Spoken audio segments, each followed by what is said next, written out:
You're probably watching this because you or someone you love is facing surgery, and you're worried about the procedure itself, the cutting, the bleeding, the recovery. But here's what nobody's telling you.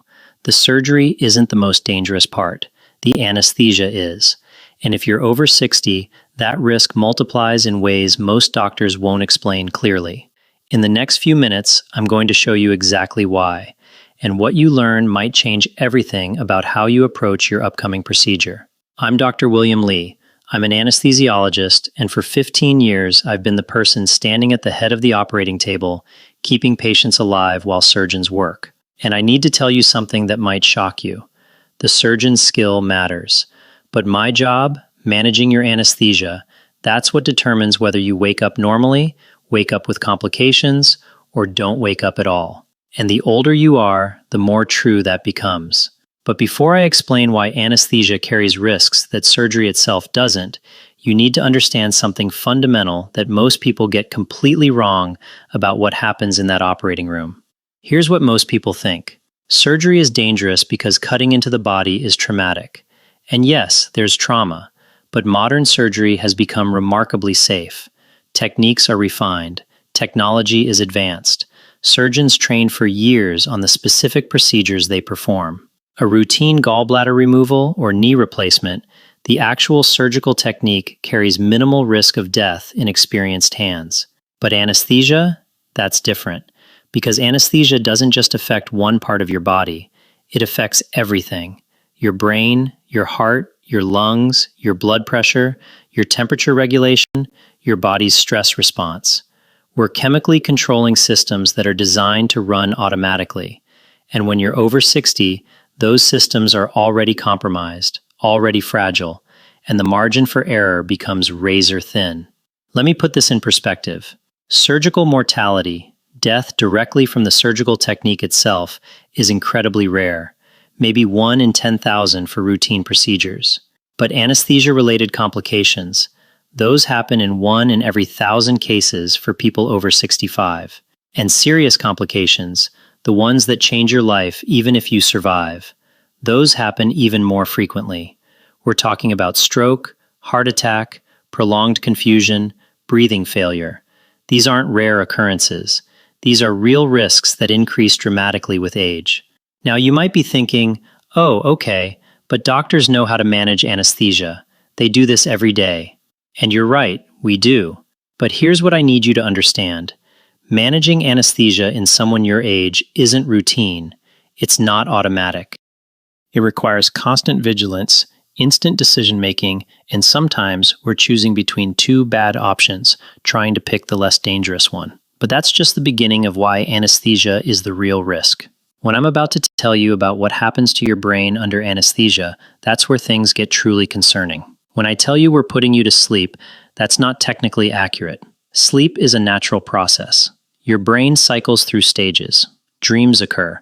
You can be woken up easily. But anesthesia is different. We're not helping you sleep. We're suppressing your brain's electrical activity to the point where consciousness disappears entirely. Think about what that means. Consciousness, the thing that makes you aware you exist. We're chemically eliminating it. And we're doing it by disrupting communication between different parts of your brain. The networks that normally work together to create your sense of self, your awareness, your ability to process information. We're breaking those connections. Your brain becomes a collection of isolated regions that can't talk to each other. And without that communication, there's no consciousness, just neural activity going nowhere. In a younger person, the brain can handle this. It bounces back. But after 60, your brain has less reserve, less ability to compensate, less capacity to recover from insults. And deep anesthesia is an insult. We're suppressing activity in ways that can cause inflammation, disrupt blood flow, and potentially damage cells that don't regenerate. Studies have shown that the depth of anesthesia matters tremendously for older patients. When we keep someone too deep for too long, something called burst suppression occurs. That's when the brain's electrical activity becomes so suppressed that you see long periods of complete silence on brain monitors, just flat lines. And patients who spend significant time in burst suppression have dramatically higher rates of post-operative delirium, cognitive dysfunction, and even increased risk of dementia later. Now, here's the thing that should concern you. Not all anesthesiologists monitor brain depth carefully. Not all hospitals have the equipment, and not all cases allow for lighter anesthesia. Sometimes, because of the surgery type or your medical conditions, we have to keep you deeper than we'd prefer. And every minute your brain spends in that profoundly suppressed state, you're accumulating risk. But brain suppression is only part of the problem. What anesthesia does to your breathing, that's where the immediate danger lives. And most people have no idea this is happening. The moment you lose consciousness from anesthesia, you stop breathing on your own. Not slow breathing, not shallow breathing. Stopped. The drive to breathe. That automatic signal from your brainstem gets turned off by the anesthetic drugs. And if we don't immediately take over ventilation for you, you'll die within minutes. So we intubate you. We put a breathing tube down your throat into your windpipe. We connect you to a ventilator, and a machine breathes for you for the next 1, 2, 3, however many hours the surgery takes. And that entire time, you're completely dependent on that machine and my management of it working correctly. Here's what makes this dangerous, especially after 60. Your lungs aren't as healthy as they used to be. Even if you've never smoked, even if you exercise, your lungs have aged. The tissue is less elastic, the air sacs are less efficient, and when we mechanically ventilate you, we can cause damage. Too much pressure and we can injure lung tissue. Too little pressure and parts of your lungs collapse. The balance is critical, and in older patients, that balance is harder to maintain. Then there's the transition back. When surgery is ending, I have to wake you up enough to breathe on your own again. But your respiratory drive is still suppressed. Your muscles are still weak from the paralytics we gave you, and I need you to take over breathing before I remove that tube. If I take it out too early, you can't protect your airway. Stomach contents can go into your lungs. You can suffocate. But if I leave it in too long, you fight it. Your blood pressure spikes. You can have a stroke or heart attack from the stress. I've had patients in their 70s who took an extra 2 hours in recovery just to breathe adequately on their own. 2 hours of their brain trying to wake up while their lungs couldn't quite handle the job. And during that time, they're vulnerable. Oxygen levels can drop. Carbon dioxide can build up. The brain can suffer from inadequate oxygenation.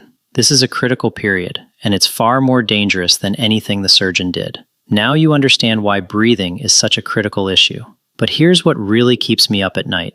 And this is something most patients never hear about until it's too late. Anesthesia lowers your blood pressure. Always. It relaxes your blood vessels. It reduces how hard your heart pumps. And in a healthy young person, this is manageable. Their body compensates. But after 60, especially if you have any history of heart disease, high blood pressure, or just normal age-related changes to your cardiovascular system, compensation becomes difficult or impossible. Your heart muscle has weakened slightly. Your blood vessels have stiffened. You might have blockages in your coronary arteries that you don't even know about. And when anesthesia drops your blood pressure, your heart muscle might not get enough oxygen. That's a heart attack during surgery, while you're unconscious, and you can't tell us you're having chest pain because you're paralyzed and unconscious. I monitor for this constantly. I watch your EKG. I watch your blood pressure. I give you medications to support your pressure if it drops too low. But there's a problem. The medications I use to raise your blood pressure make your heart work harder. They increase oxygen demand, and if your coronary arteries can't supply that oxygen, I'm creating the very problem I'm trying to prevent. This is the impossible balance of cardiac anesthesia in older patients. Too low blood pressure and organs don't get enough blood flow. Too high and the heart works too hard and can fail. I'm constantly adjusting, constantly walking that line, and sometimes, despite perfect management, a patient's heart just can't handle the stress. They have a heart attack on the table or shortly after in recovery, and this happens far more often than the surgical complication rate would suggest. The data is clear.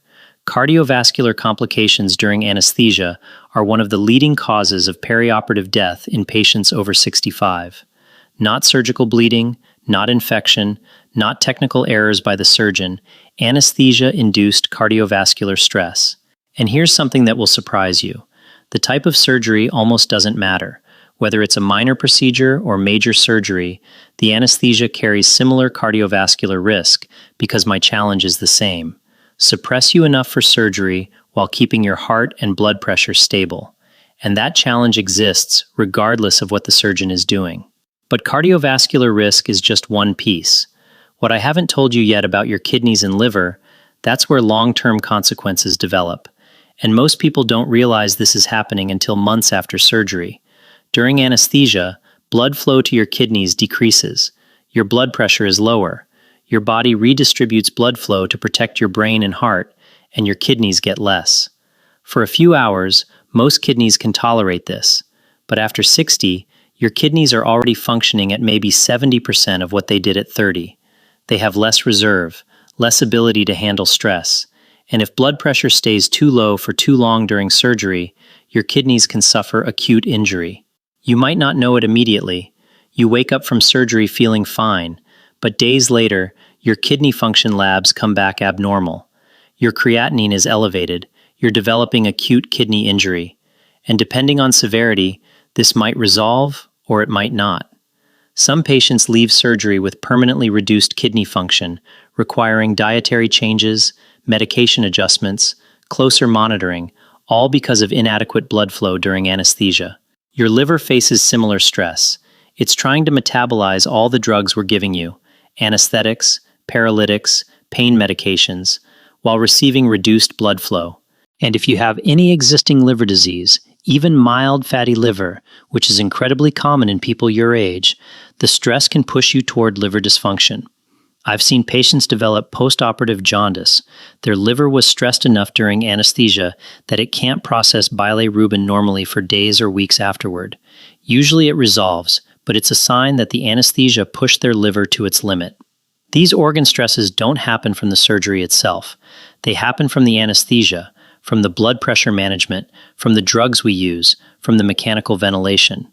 The surgeon might perform a perfect procedure, but if I don't maintain adequate perfusion to your organs during anesthesia, you're going to have complications the surgeon can't prevent. Now, everything I've told you so far, the brain suppression, the breathing risks, the cardiovascular stress, the organ injury, those are things that can happen even when anesthesia goes according to plan. But here's what you've been waiting to understand. What happens when something goes wrong, when the unexpected occurs, and why anesthesia makes those moments more dangerous than surgical complications? Imagine the surgeon encounters unexpected bleeding during your procedure. That's a surgical complication. But here's what makes it dangerous. You're under anesthesia. You're unconscious. You can't respond. You can't tell us you're feeling dizzy or weak. We discover the problem by watching monitors, blood pressure dropping, heart rate increasing, and we have to respond while you're already in a chemically altered state. I need to give you blood. I need to increase your blood pressure support. But you're already on anesthetic drugs that lower blood pressure. So I'm fighting against my own medications. I need to keep you unconscious enough for the surgeon to work quickly to stop the bleeding, but light enough that your blood pressure doesn't bottom out. It's a crisis managed while you're in a fundamentally unstable state. Or imagine you have an allergic reaction to one of the medications we give you. Your blood pressure crashes. You develop hives, airway swelling. This is anaphylaxis, life-threatening. But you're already unconscious and intubated. We can't ask you if you're having trouble breathing because we're breathing for you. We have to recognize it from vital signs and physical exam alone, and we have to treat it aggressively while maintaining anesthesia because the surgery isn't done yet. Every emergency that occurs during surgery is complicated by the fact that you're under anesthesia. Your body's normal protective responses are turned off. Your ability to communicate is eliminated. Your compensatory mechanisms are suppressed. And that makes every problem more dangerous and harder to manage than if you were awake. Compare this to surgical complications in an awake patient, a local anesthetic procedure where something goes wrong. The patient can tell you they feel pain, pressure, nausea. They can cooperate with interventions. Their body can respond normally. Their blood pressure can increase to compensate for bleeding. Their breathing can increase if oxygen drops. But under general anesthesia, all of those protective responses are gone. You're entirely dependent on me recognizing the problem and managing it correctly while you're chemically suppressed. This is why anesthesia is more dangerous than the surgery. The surgery might cause the problem, but anesthesia makes that problem exponentially harder to detect and treat. I'm not telling you this to scare you away from necessary surgery. I'm telling you this so you understand what you're facing, so you ask the right questions, so you make informed decisions. If you need surgery, the benefits almost always outweigh the risks. But you deserve to know where the real risks live. And they live in the anesthesia, in the chemical suppression of your brain, in the mechanical control of your breathing, in the stress on your cardiovascular system, in the reduced blood flow to your organs, in the complications that can occur while you're in an altered, vulnerable state. And if you're over 60, these risks are higher, measurably, significantly higher. Your brain is more sensitive and less resilient. Your lungs are weaker. Your heart has less reserve. Your organs have reduced function. The margin between safe anesthesia and dangerous anesthesia becomes incredibly narrow. So, here's what you do. Talk to your anesthesiologist before surgery. Don't just sign the consent form. Ask questions. Ask how they'll monitor your brain depth. Ask how they'll manage your blood pressure. Ask about their plan for waking you up and getting you breathing on your own. Ask what specific risks you face at your age with your medical conditions. Choose hospitals that have good anesthesia departments, that have modern monitoring equipment, that have experienced anesthesiologists who specialize in caring for older patients.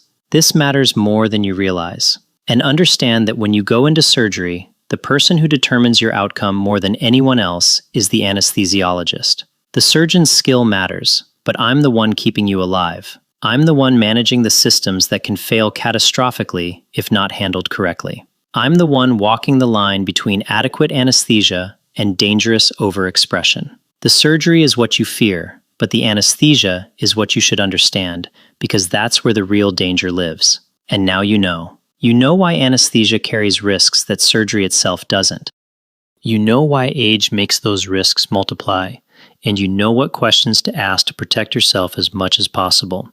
If this information helped you, if it gave you clarity about what you're actually facing, share this video with someone who's having surgery.